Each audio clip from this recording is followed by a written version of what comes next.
Bapak, Ibu, Saudara-saudari yang terkasih di dalam Tuhan Yesus Kristus, Shalom. Berjumpa kembali dengan saya, Penatua Anita Kurniati Dani, dalam Selamat Berefleksi, Jumat 17 Maret 2023. Bahan bacaan kita pada hari ini terambil dari Efesus 5 ayat 1-10 dengan tema Jadilah Anak-anak Terang.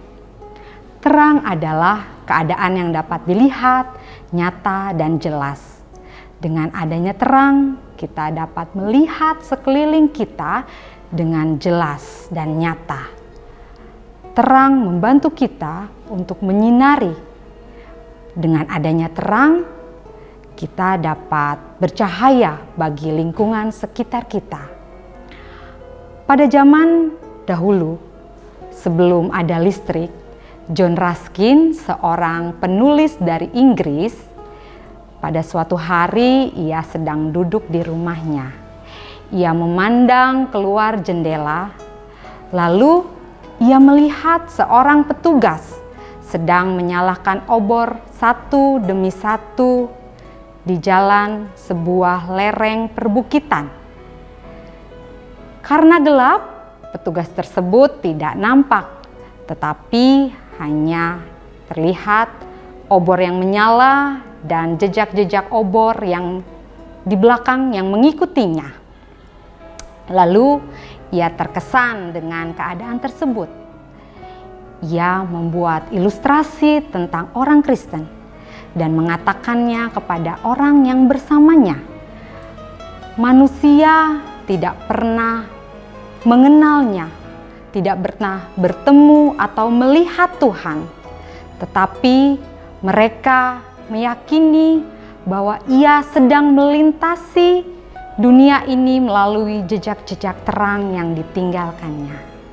Bapak, Ibu, Saudara-saudari yang terkasih dalam Tuhan Yesus Kristus, nas pembimbing kita pada refleksi hari ini diambil dari Efesus 5 ayat yang ke-8 yang berbunyi, memang dahulu kamu adalah kegelapan, tetapi sekarang kamu adalah terang di dalam Tuhan. Sebab itu, hiduplah sebagai anak-anak terang. Pada ayat ke-8 ini, Rasul Paulus ingin menunjukkan keberadaan orang-orang percaya pada masa lalu. Orang-orang percaya sebelum mereka mengenal Kristus, yaitu keberadaan atau eksistensi mereka adalah di dalam kegelapan. Kehidupan pekerjaan mereka di dalam kegelapan yang akan membawa mereka di dalam kebinasaan. Tetapi Rasul Paulus mengingatkan kepada orang-orang percaya di Efesus bahwa mereka sekarang adalah mereka yang berbeda dengan mereka yang dahulu.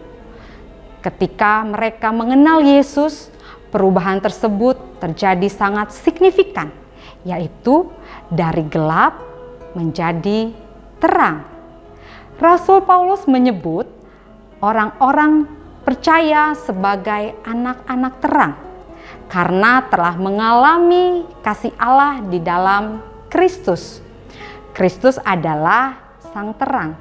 Dia adalah sumber terang, sehingga kita orang-orang percaya harus dapat meniru Kristus dan perbuatan kita harus dapat mencerminkan terang di dunia ini.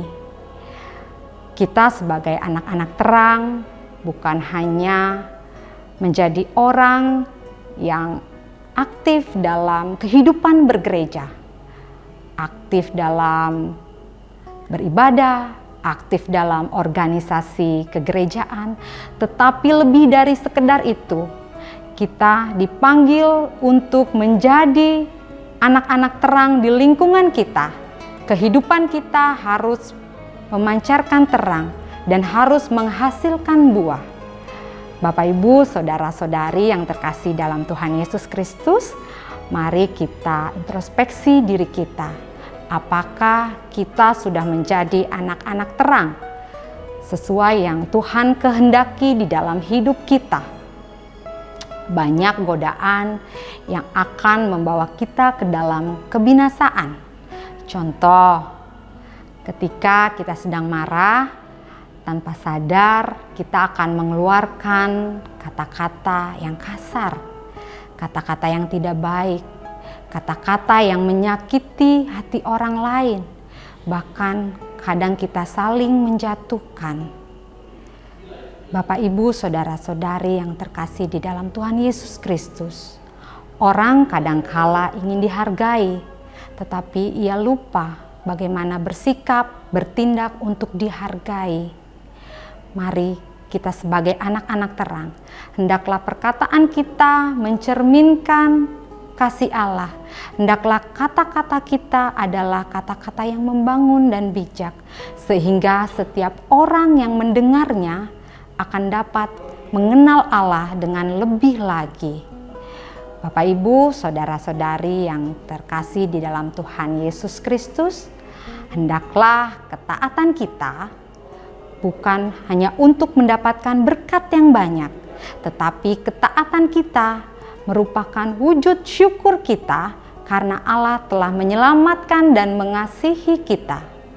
Dunia memang seringkali menilai dari seberapa banyak apa yang kita miliki, tetapi Allah melihat, Allah menilai dari seberapa banyak buah yang kita hasilkan dalam kehidupan ini.